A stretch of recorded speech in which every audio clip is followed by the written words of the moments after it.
Добър вечер. Добър вечер. А, Докато очакваме да се включат всички заявили участие за този вебинар, аз ще се представя и ще представя всички участници тази вечер. Аз се казвам Димитър Александров и съм представител на Агенция за образование в чужбина Skylines.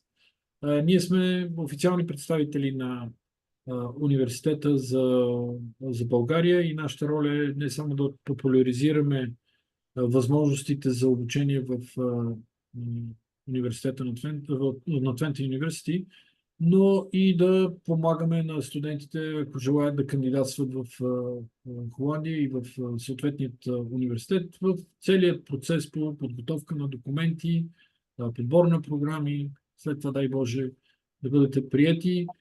Съдействаме с информация за настаняване и всички неща, които обикновено притесняват студентите и учениците. Наша роля е всъщност да съдействаме и да информираме, за да може този процес да бъде максимално улеснен за вас.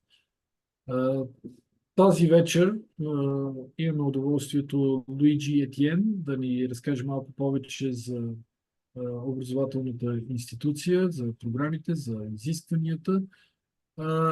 Моята колега Ивелина Минчева ще съдейства с въпросите и отговорите, които моля, ако имате въпроси по време на презентацията, да ги задавате в чат бокса. Не в Q&A, а в чат, за да може на едно и също място да събираме всичко и да ни бъде по-лесно да обобщиме въпросите ви и да бъде организиран целият процес.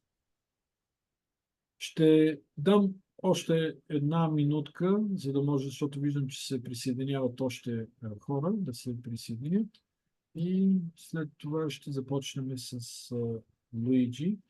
Иве, ще те помоля да пуснеш едно съобщение в чат-бокса, за да могат да се ориентират всички къде да си задават въпросите по време на презентацията.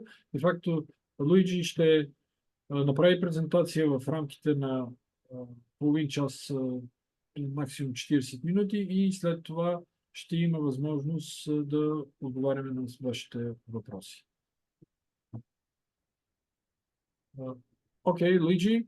Да, ето го съобщението в чат-бокса. Тук можете да задавате своите въпроси. Okay, Luigi, you can start your presentation. Good, thank you. Welcome everyone. As Dimitar already said, my name is Luigi and I work for the University of Twente.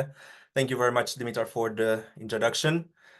Today, we're going to talk a little bit about the University of Twente. We're going to talk a little bit about studying here. Let me show you a bit of what exactly we're going to be discussing. We're going to talk a little bit about the country, the university, our bachelor's programs, of course.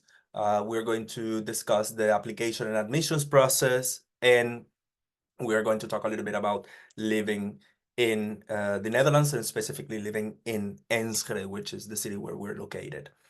Now, let's talk a little bit about the country. At this point, you might be asking yourselves, why study in the Netherlands? Why choose the Netherlands as a study destination for your bachelor's program?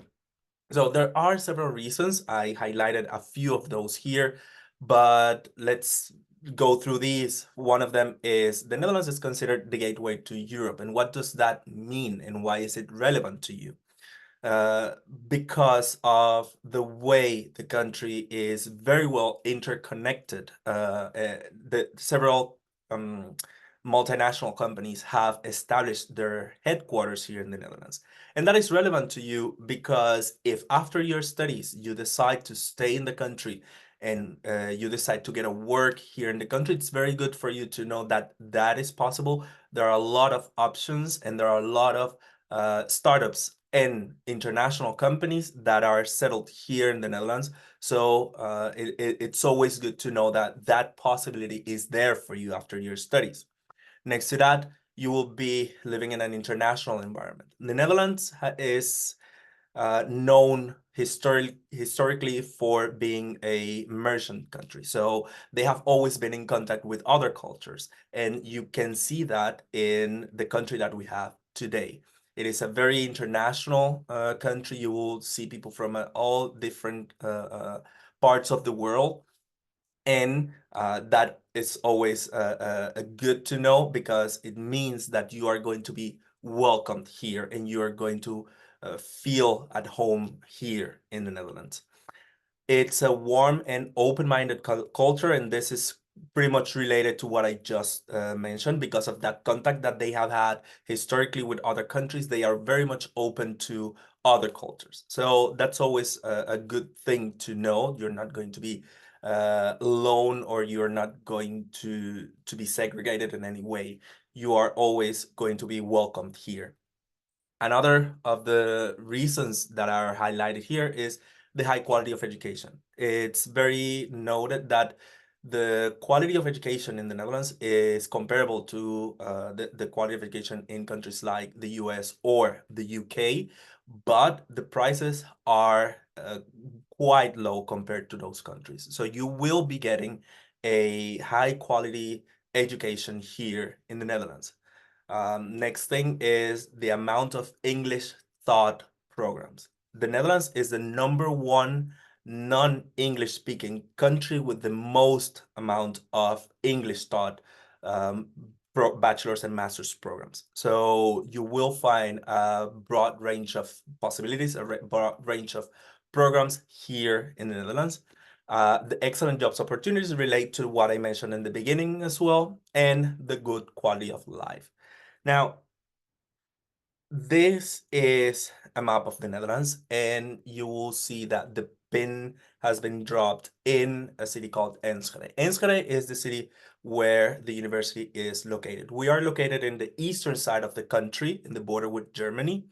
And just to give you an idea, the cities that you maybe hear about when talking about the Netherlands, like Amsterdam, The Hague, and others, they are located in the western side of the country. We are in the eastern side of the country, but Enschede is very well connected.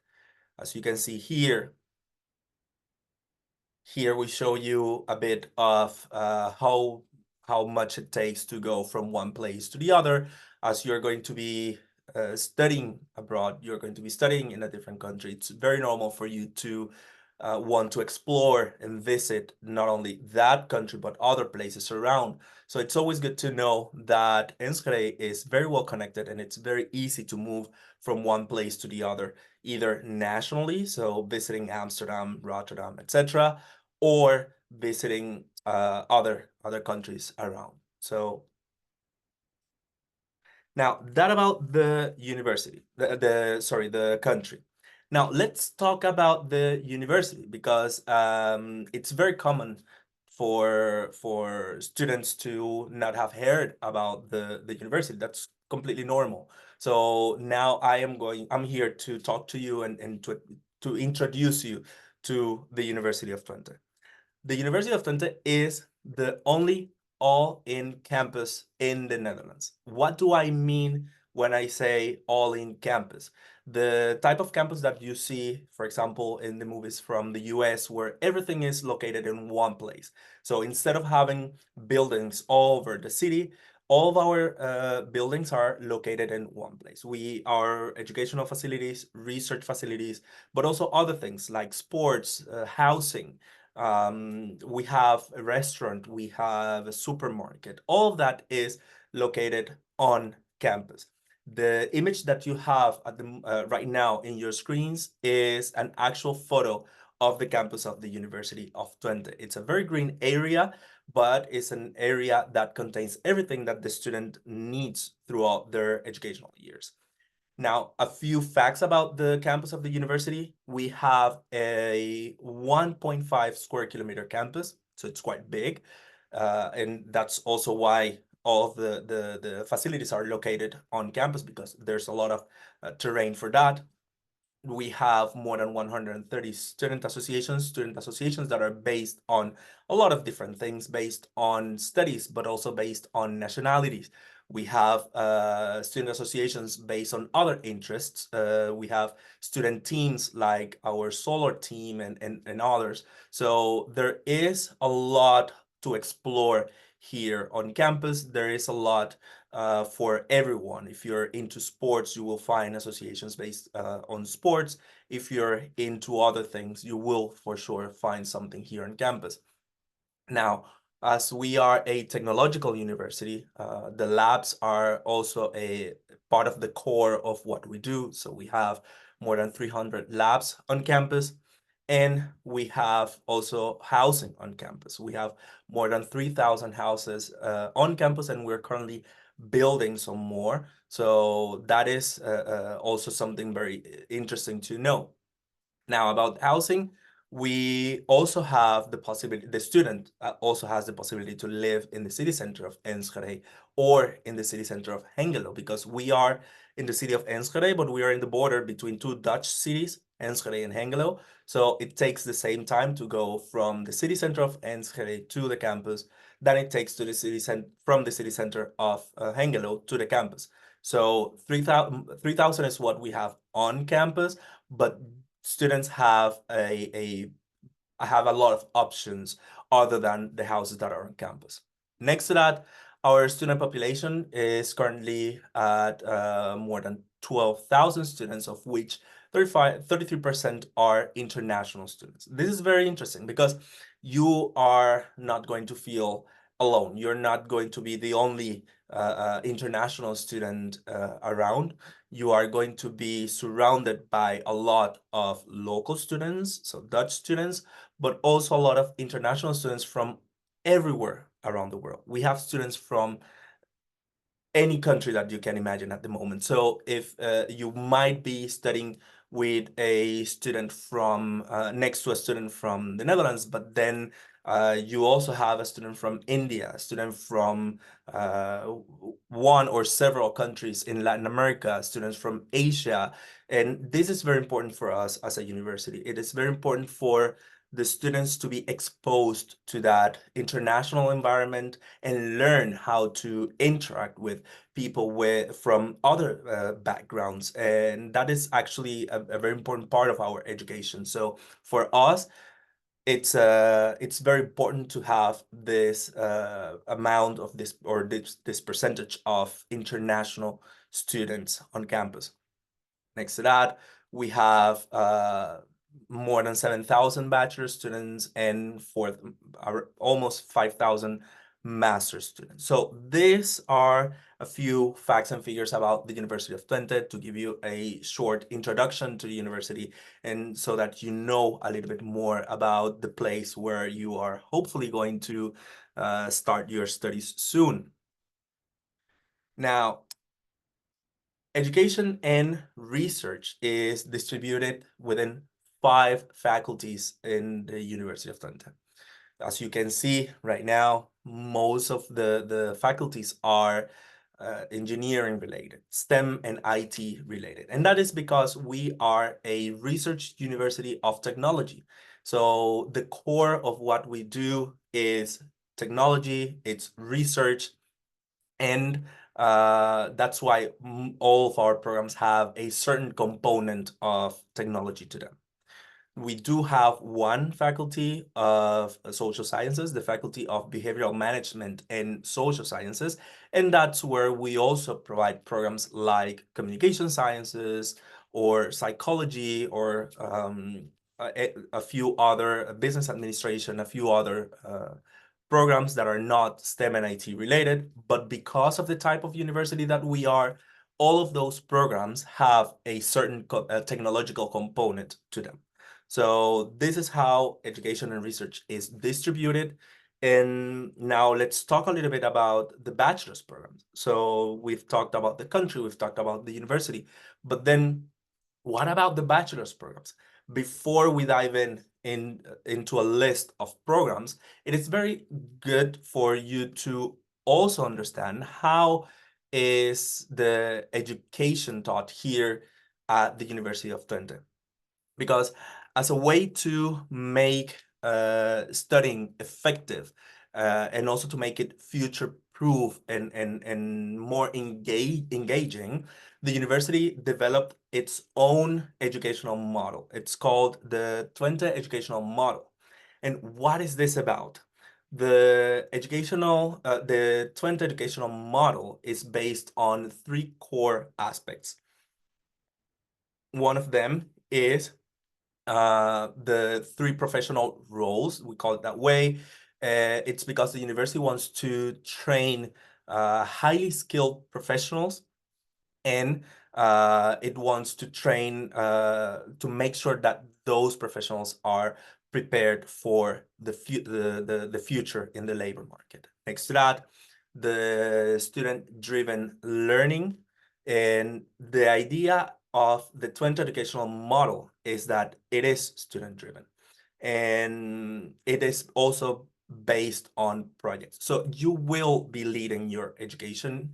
Of course, there are some basis for that, and there is a lot of support for that, but you are going to be making a lot of decisions regarding what you want to study and how you want to build your education at the university.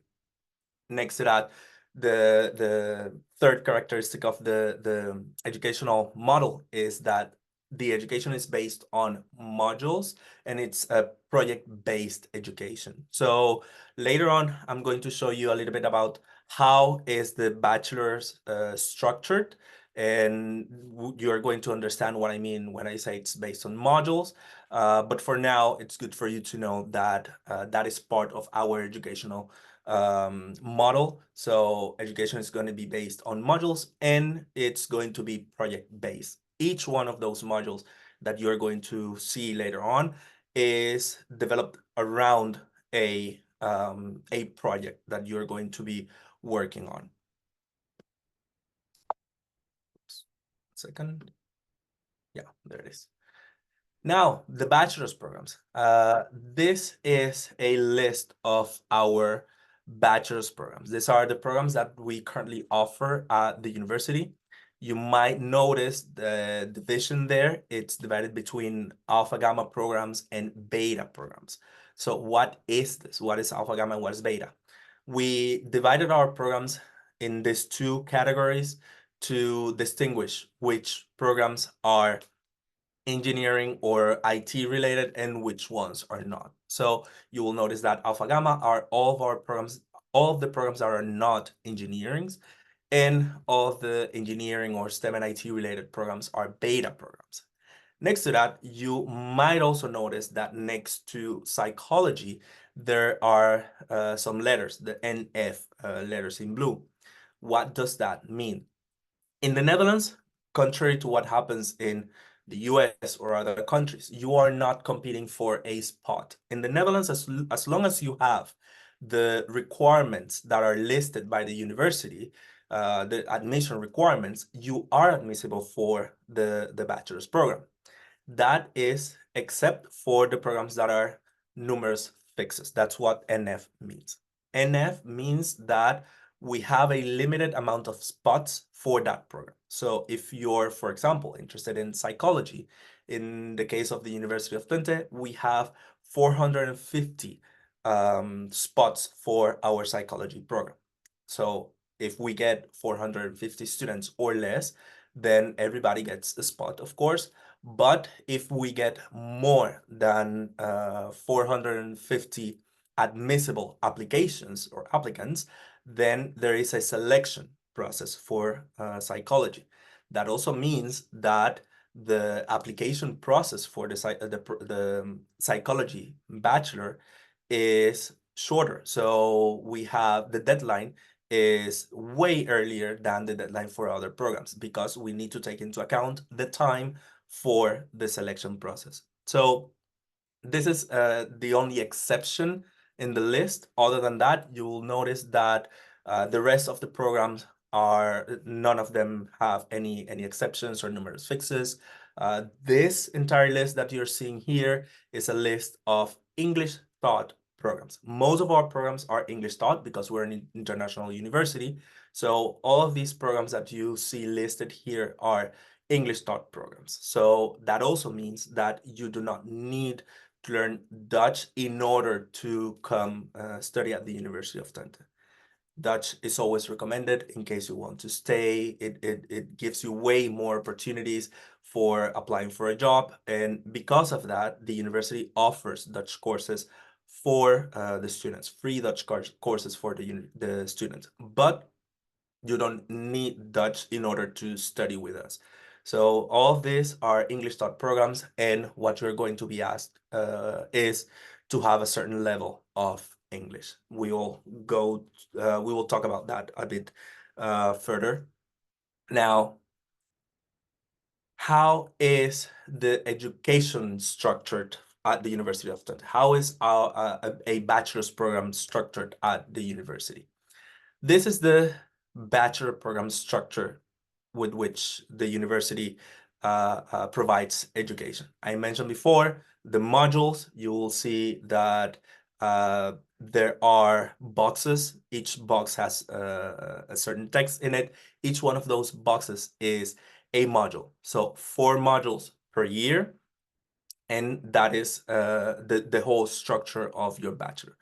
First thing to mention here is our bachelor's programs are 3-year programs. In the Netherlands, for research universities like us, the bachelor's programs are always 3-year programs. How is it built? How is it structured? So first off, 1 year is divided into 4 modules. Each one of those modules has a value of 15 credits, 15 European credits. Now, you have the first 2 modules, the first semester, let's say, which are usually, that's why it says opening semester. You will have subjects and classes that are pretty much to introduce you to the topic of the program you chose. Usually those are also for students to get a feeling of what is it that they are going to be studying. Next to that, you have the core program. So then you dive into the actual, the topic. Then in the second year, you still have some of the core program in the first part of the year. Then in the second part of the year, you have the specialization topics. And then you come to the third year, where you have the first 2 modules, which are the modules where you can actually go for a minor in case you would like to dive into a specific topic, whether it is a topic that you had throughout the past 2 years and you would like to learn more about it, or maybe it's a topic that is from a different program or a different faculty and you would like to have some knowledge about that. Then you can follow a minor in the first semester. You can also do an exchange program, so you can go abroad for the first semester of the third year and study at a different institution and then come back. You can also do an internship. The internship can be in the Netherlands or outside of the Netherlands. And last but not least, you can also do a pre-master's to prepare you for your master's program in case you would like to prepare yourself for the master's, or you would like to switch masters. Maybe you studied computer sciences and now you want to do a master's in mechanical engineering. Then in order to prepare yourself for the master's program that you're going to follow, you can actually do a pre-master's and take some courses that will level you in order to enter to that program. Next to that, you have your graduation semester, where you will be working on a graduation project. The graduation project can be an actual project, or it can be a project combined with a thesis. One important thing to know here is that you will always have to do a thesis because we are a research university. So you will always have to do some research. So for your graduation, you would always have to do a thesis, and that thesis can be combined with a project. Now, one thing that I would like to clarify here is in the first year, you see that the 4 modules are, let's say, englobed in one a box that says binding recommendation. What is the binding recommendation? The binding recommendation is an evaluation that you will get at the end of the first year. So as the name says, it's a recommendation, but that recommendation, again, as the name says, is binding. So what does it consist of? After your first year, you will be evaluated on your performance in the program that you chose. And based on that, then the committee will tell you if they will provide you with a positive or a negative recommendation. A positive recommendation means that you can continue with the second year of your program without any problems, but a negative recommendation means that you cannot continue with this program. As I said, it is binding, so if the recommendation is negative, it is definite that you cannot continue with that program. So how do they come to this conclusion, whether you can or not continue with the program? It is completely based on your performance. Throughout the first year, you need to have acquired at least 75% of the total credits of the year. As I said before, each module is 15 credits. So in total, you have 60 credits for the first year. Then you need to have acquired at least 75% of those 60 credits in order to be granted a positive recommendation. If your recommendation is positive, you can continue with your program as you normally would. If it's not, then unfortunately you cannot continue with the program. You can switch programs, of course, and because the binding recommendation is national, you can switch universities as well, but you might not be able to follow the same program you originally thought. So my recommendation to students is always to focus on your studies during your first year. Make sure that you get the amount of credits required. Make sure that you really focus on your studies, because it's one of the most important parts of the program. We have barely seen any students who do not get a positive recommendation, so it's also not as dramatic as it sounds, but it's very important to mention this so that you know that the first year is going to be very important for you in order to continue with the program of your choice. So please focus on your studies. And I know it's a very complicated year because you're just moving abroad, you're living away from your family, for example. You have to get used to a new city, a new country, and a culture, everything. So a lot of things are happening during the first year, and it's why we usually ask students to focus on their studies, make sure they pass their first year, and then later on in the second year, it's, I wouldn't say easier, but there are a lot of other factors that you already have managed. So now the application process and the admission process. How does it work? How to apply for the University of Twente? These are the requirements. So first requirement that you will need to have is your diploma. So you need to have your diploma, of course, your high school diploma, in order to apply for a bachelor's program. Then your next to your diploma, so your diploma with with math as a compulsory curriculum in your 11th and 12th year, and you need to have math as a matura exam. Why is math so important? Well, we are a research university of technology, so a lot of math is involved in your education.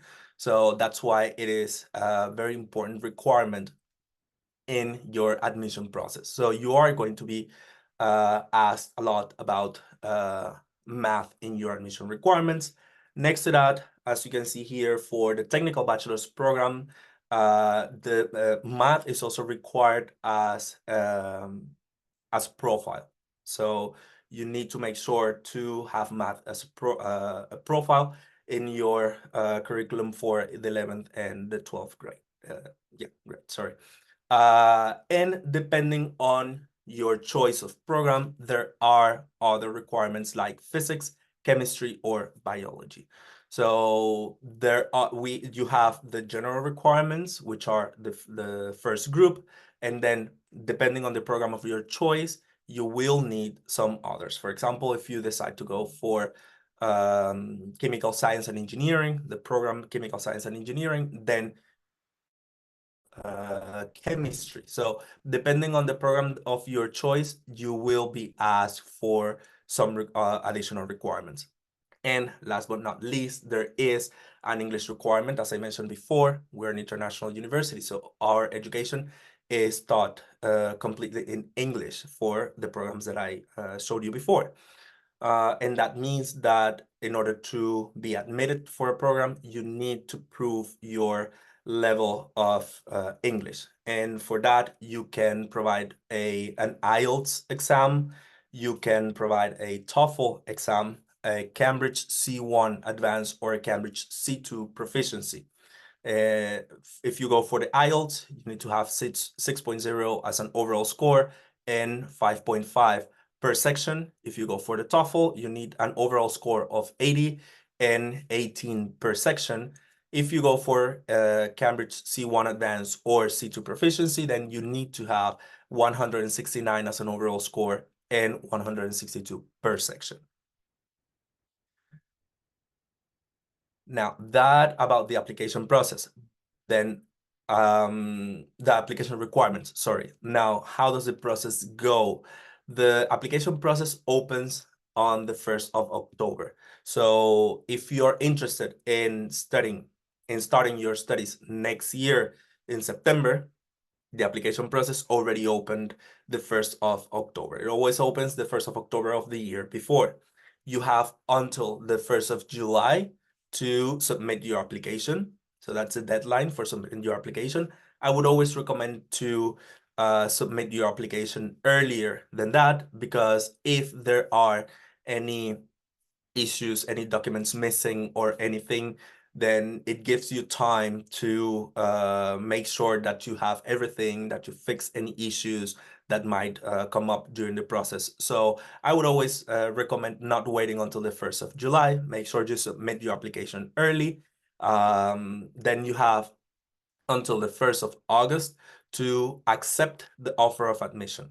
What does that mean? When you get after you submit your application and you get the letter of the university saying that you are admitted to the program, that letter is actually an offer. It's an offer of admission. And you need to actually accept the offer in order to make it final. We've had in the past cases of students who thought that because they received the letter, it meant that they were already accepted and they didn't have to do anything. So we try to make this clear to the students that the offer of admission is an offer that you need to accept in order for your application to be final. So then you have until the 1st of August to accept the letter of admission. And then after that, you have until the 1st of September to submit the last certified copies, the copy of your diploma, your transcript of records. So the last certified copies that you have, you might have to get translated or anything. You have some time to submit those documents as well. And in September is the start of our academic year, of course. So it is important to know that you cannot start the academic year if you haven't submitted all of the documentation. So try to make sure that everything is already with the admissions office before the start of the academic year. Now, tuition fees and application fee. So as European students, this is the tuition fee for our bachelor's programs for this year. So for students starting in 2025, it's 2,600 euros. If you're not starting in 2025, if you're planning on starting 2026, 7 or 8, please make sure to check this information the year before around this same season, so October, because the tuition fees change per year. So make sure to check this information beforehand, but just to use it as reference for if you're not starting yet. If you are starting next year, it's important for you to know that these are the tuition fees for all of our bachelors for 2025. One important thing to mention: this year, starting October this year, the university also has a non-refundable application fee for all of our bachelor's programs.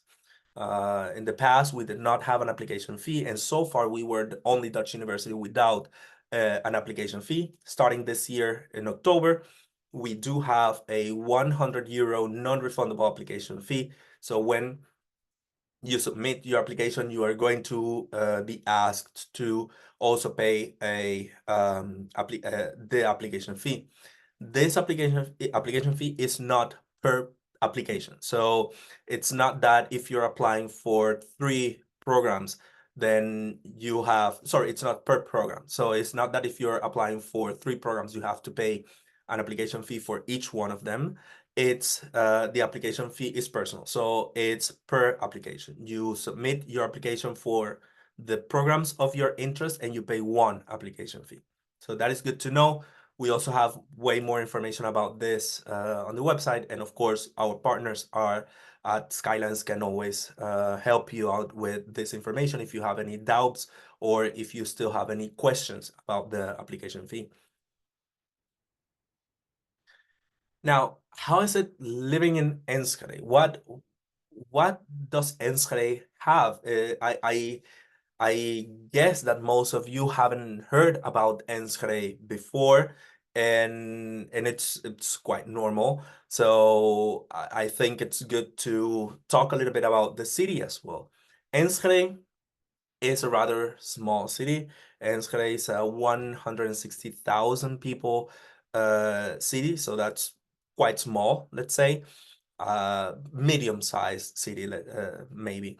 Now, the city is very international, not only because of the university. Of course, the university is a very international place, but in general, the city of Enschede is quite international. We have more than 160 nationalities living here in the city of Enschede. Next to that, we have around 26,000 students, of which 10,000 more or less live in the city of Enschede. Now, I mentioned before that we have around 12,000 students. So where does the other 14,000 come from?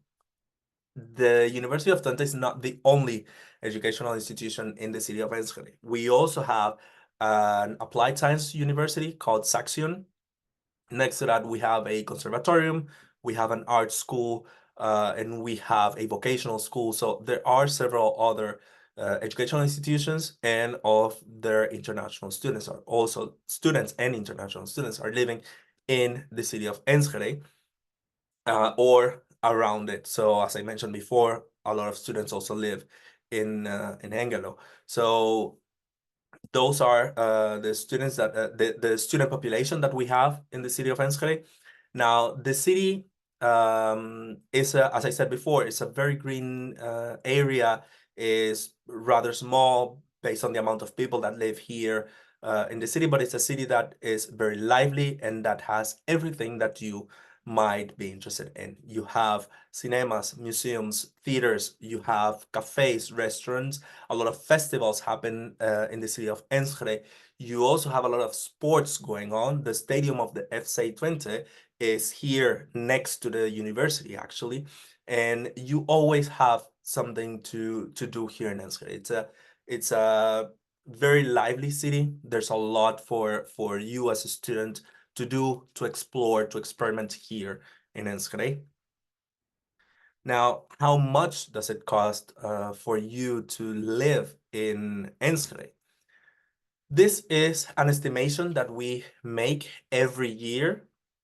As I said before, it's an estimation, so none of those costs are fixed. A lot of that will vary depending on which housing you get, if you get a bike or you don't.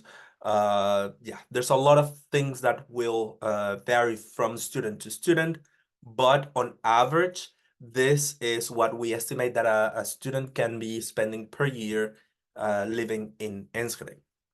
Enschede, as you see there below, has been named the most affordable student city, and it remains a very affordable student city as well. So just for you to have an estimation or an idea of how much it could cost to live here. And last but not least, we have several ways in which you can get in touch with us and you can ask any questions that you might have.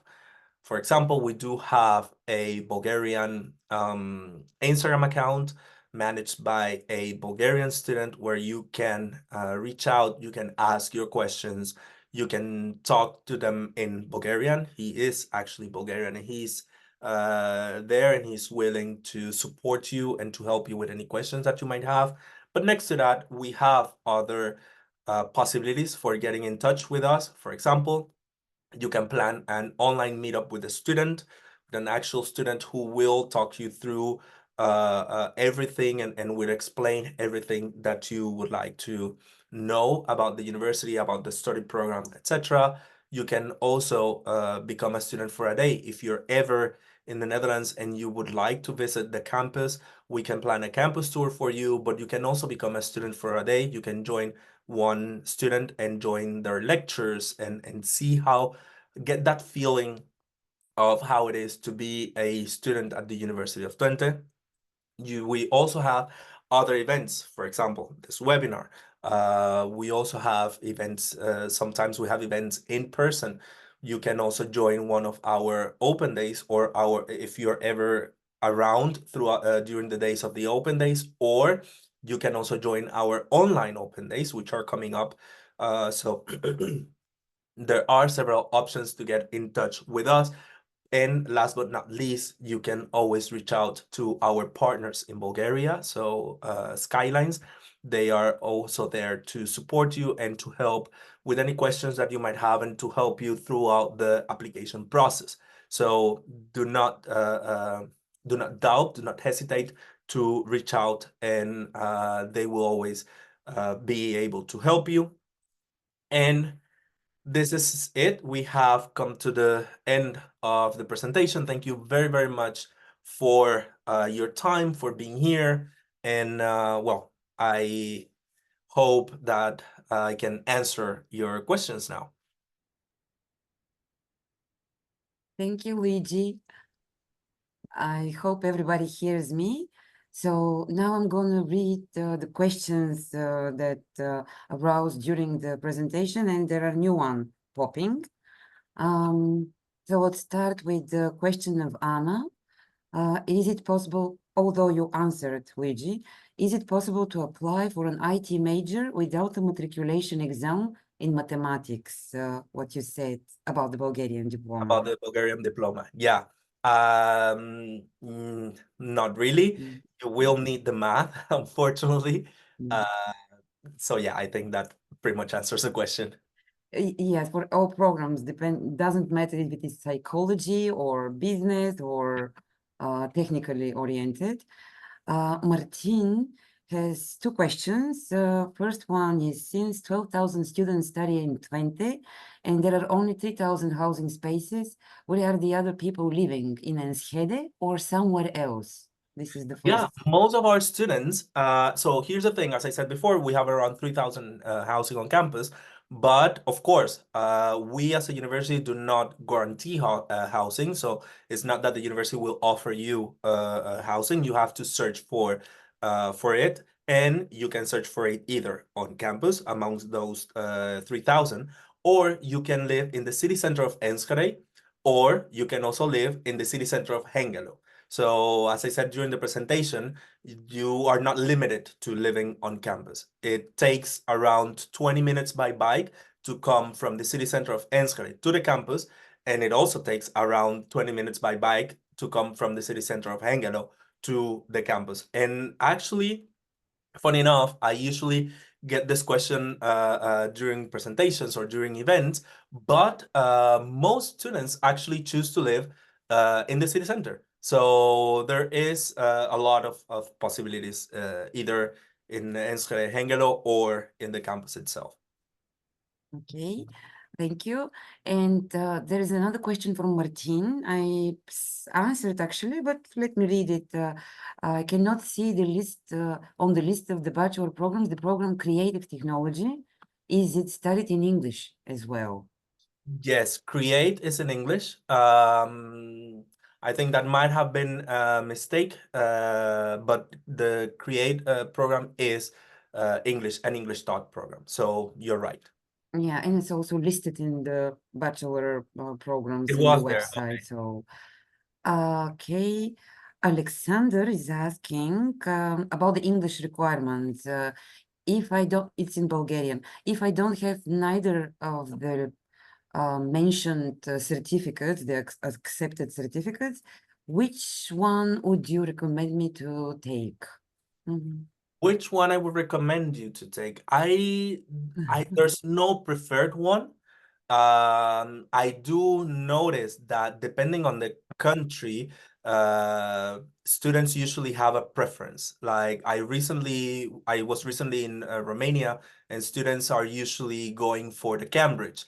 So that is completely based on the student or the feeling that you have. But for us at the university, the three of them are equally valid. So it's not that we would have a preference for one or the other. So if you don't have the English test yet, and you want to go for either of the three, the three of them are equally accepted by us. So it's very difficult to recommend one. Yeah, but still I would say that if at the time of application, the applicant does not possess the certificate, maybe we would suggest from our experience to perhaps take an IELTS test, simply because there are more dates and you could have the results quite quickly. Yeah. And you could register for another exam if you're not satisfied or the result is not sufficient. In That any is a case, recommendation. yeah. If you don't have the test yet, go for the one that would give you more options, the one that would give you the results faster. For example, if you're already planning on applying for 2025, as Evelina said, if you go for IELTS, you have more dates. You can retake the exam easy or quickly if you failed or something. So if you don't have it yet, look at those things like, okay, what gives me more option? How am I more certain that I would get the results on time? But for us as a university, the three of them are equally valid, so we don't have any preference. Yeah, and for example, in Bulgaria, we have language schools that offer both tests, like TOEFL and IELTS, for those who do not possess the test. And they can go to the language school, they can test themselves, and the language school can recommend for you. I would recommend quickly, and this kind of test is perhaps better for you as a person, as an individual. Yeah. But okay. Karina, it's again for the English requirements, is asking for our English requirement, is it valid if the test is taken in 10th grade?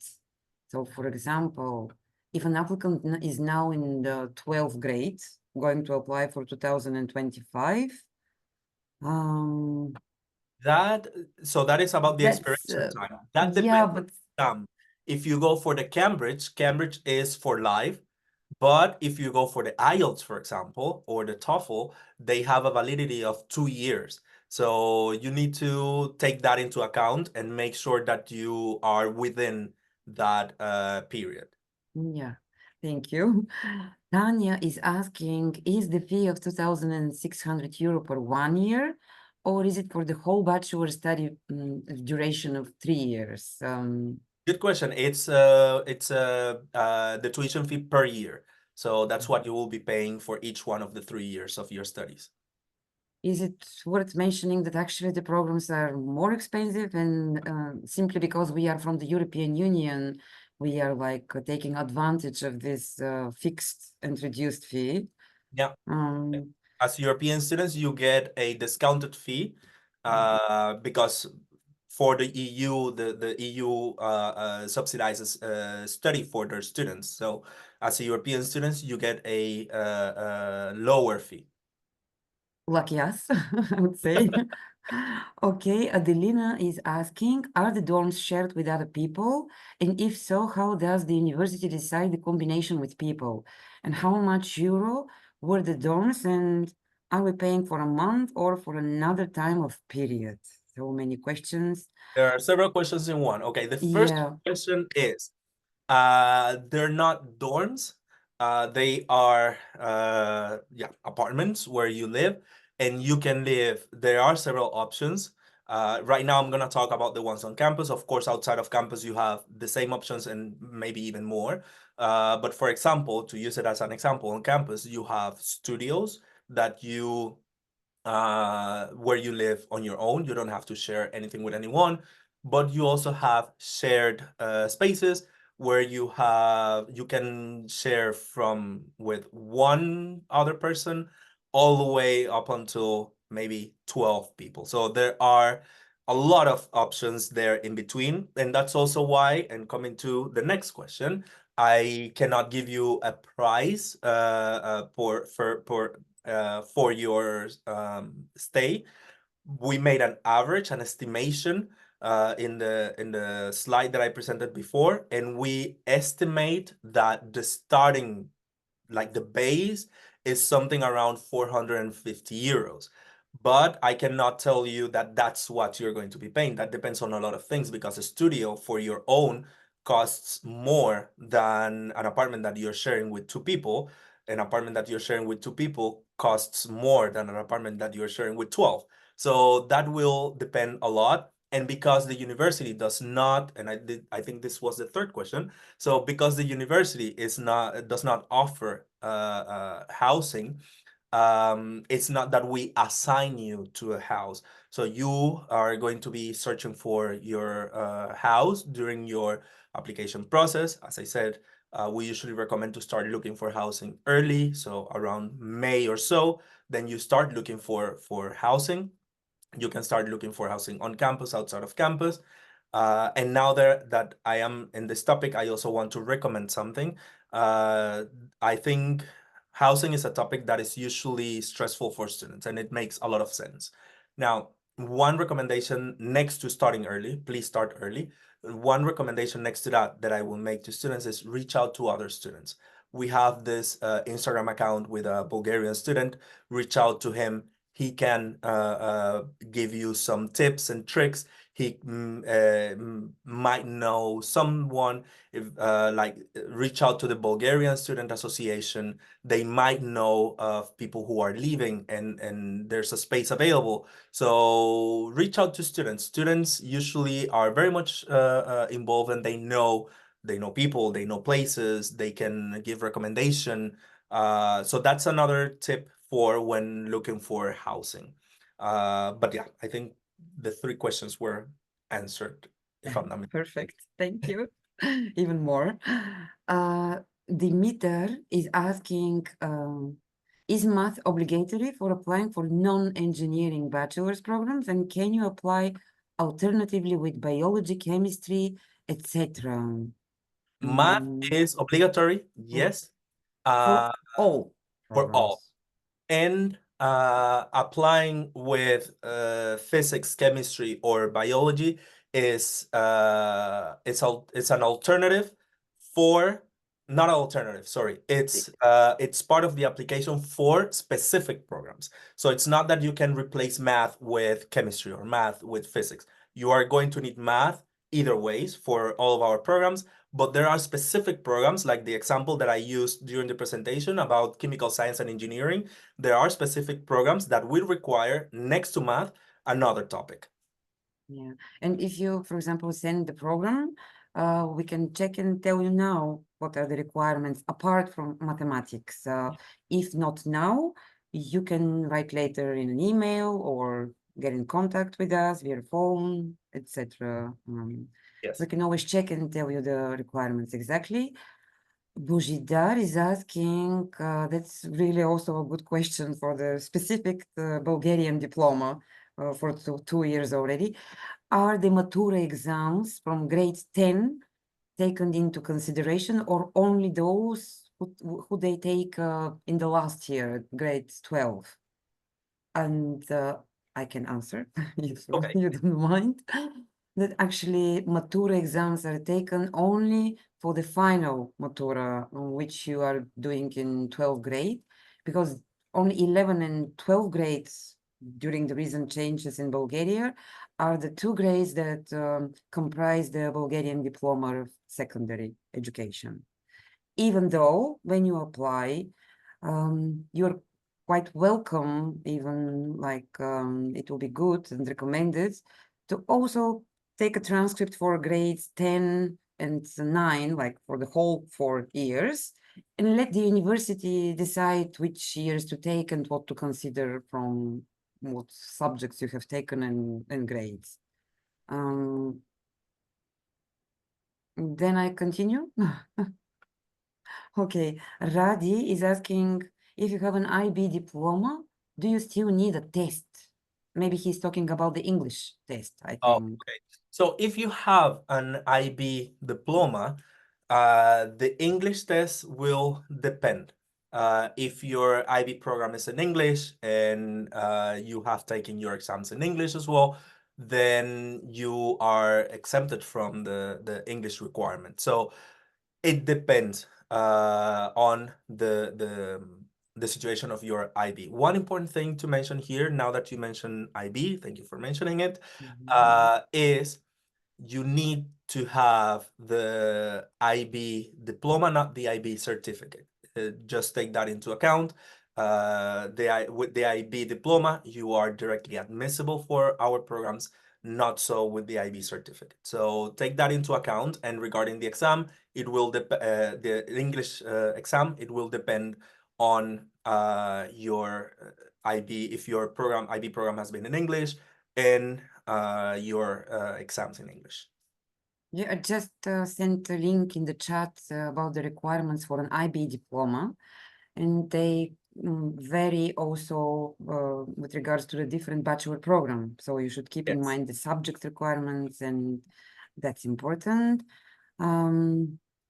Okay, so from Gergana, the question is in Bulgarian, I'm translating, for which programs can an applicant with an IT profile from a school of vocational education in Bulgaria, vocational high school, can apply if the student does not have a profile in mathematics? That's kind of like 2-3 questions in one sentence. Yeah, it's a little bit complicated. So first thing, can students from vocational high school apply to University of Twente? Not really. That's the short answer. Yeah. Yeah, it is. Although you could give it a try, because the admission office is evaluating on a case-by-case the applicants. And then the other question, if the student doesn't have a profile in mathematics, this would depend if the admission office will consider the education from the vocational school as eligible, and then they will see at the profile of the student. Yeah. So it's not But easy to... in this case, I would say if you don't have a math profile, it's gonna be a tough one.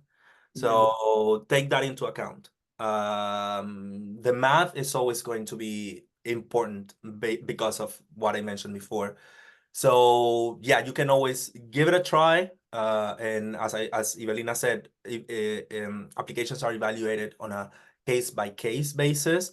For me, it's difficult to recommend you to apply either ways because, of course, there is an application fee. So and it's non-refundable. So it's a bit of a difficulty there. But yeah, as I said, the math is going to be required either ways. So take that into account before applying. Then maybe we can send an inquiry to the admission office, sending a transcript. We'll see if it works this Yeah. year. Yeah. Okay. So Dimitar is asking, should your English certificate being held in your last year of high school education, or it should be validated 2 years before? So As- it doesn't have to be in your last year, but you need to take into account the period of validity. If you take Cambridge, it's for life, so it doesn't matter. You can take it whenever you want, and that it's done. But if you take the IELTS or the TOEFL, they are valid only for 2 years. So the certificate needs to be valid at the moment when you submit that your application. So take that into account about the validity of the certificate, and you will be okay. And I think that you still don't require from the applicants to have to possess the English certificate at the time of application. You can start the application You can without. start the application being assessed academically and receive a conditional offer. And then you see the conditions of your offer, diploma with matura, and then English certificate. So it's, yeah. At the moment where you submit it, it needs to be valid, but you can start the application without it. So Without it. Okay. Borislav is asking, is this webinar being recorded and will it be sent to us? Yes, we are recording it along with the Q&A session now. So we'll be sending a link shortly, maybe tomorrow or the day after tomorrow. Ivana is asking, hello, thank you for the presentation. Is the amount of the annual fee the same for all the 3 years of the bachelor programs? yeah, I mentioned before that our tuition fees change per year, but if the tuition fee that you start paying on year 1, it's going to be the same for year 2 and year 3. So what changes is not the tuition fee for you who has already started your studies. What changes is the tuition fee for the students who are starting the next year. So if you start next year, sorry, with 2,600, you're going to pay 2,600 for year 2 and for year 3 as well. Perfect, thank you. This is really very, very good question. Bojidar is wondering, what would you say are the negatives of the university? What are the negatives? That's a very good question and a very difficult one for me. But let's say, what are the negatives of studying at the University of Twente? I would say for students want to visit a lot and everything, and even though we are very well connected with the rest of the country and the rest of Europe and everything, it is true that we are not in the Randstad. We're not in Amsterdam, for example. So yeah, there's a lot that takes place over there. So even though we are, as I said, very well connected, it's a 2-hour train. It's you can do it in a weekend and it's perfectly fine. Yeah, you still have to travel there. So that might be a downside for some people. So negatives, it's very difficult for me to find the negatives because not only because of the job that I do, but also because I really enjoy the campus. I really enjoy the university. So for me, it's very difficult to say, but maybe it's not really a downside, but maybe something to consider is that our programs are full-time programs. That's very important to take into account. They're full-time programs, so you are going to be doing a lot throughout those 3 years. So you need to learn a lot about time management, how to manage your time, how to make sure that you have the room for fun, for doing other things, for sports, etc., while not leaving your studies behind. So you are going to need to learn a lot of time management. You are going to be, as I said during the presentation, responsible for your education. There's a lot of decisions that you need to make throughout your education, and that it's not always easy. So I don't know if it's a downside, but side, but it's something take into account as well. Thank you. Thank you. Then we continue with Adelina. When applying, are recommendation letters required, or if not, if I send one in the application process, is it a plus? Not really. I have gotten that question quite a bit in the past year and a half in different countries. And it's because people are used to the application process from the US, where the extracurriculars are pretty much everything in your application and your motivation, etc. And for us, it's not the case. Depending on the program, there might be additional requirements, of course. And in that case, well, if you're asked for a motivation letter, it will have a certain validity. But in general, we don't ask for it. And if we don't ask for it, it will not add any points to your application if you submit it. Yeah. Kamil is asking, can a student from a language school, this is typical for Bulgaria, we have a lot of language high schools, English language, French language, it is Spanish language, apply to Twente. I do attend math profile. I would say that actually you're quite welcome to apply from different language schools in Bulgaria, high schools. Yeah. And having a math profile is perfectly what you need to have. Yeah, I would say have a look at the requirements for the program that you're interested in. As I said, the same example that I used before, compared to the US, for example, in the Netherlands, everything is clear cut. So everything is on the website. If we say, this is what you need, and this is what you have to present, and you have it all, then it doesn't matter if it's a language school or not. If you have the math that is required, if you have the other requirements for the specific program you're interested in, you are admissible for the program. So I would say have a look at the website or reach out to my dear colleagues, and they will for sure be able to check with you. Yeah. And then about sports, that you mentioned sports, Diana's son is an active football player. Is there a football team? And what other sports can be practiced at Twente? I like that question. So we do have different sports association, football being one. And I mentioned before that the stadium for the FC Twente is pretty much across the campus, pretty close by. So yes, we do have sports facilities. We do have sports associations, matches, everything. And regarding what you asked about what other sports, that is a very interesting question, because we have almost everything. There is football, basketball, like the traditional baseball, volleyball, etc. But you also have a lot of other sports. You have archery, you have bouldering.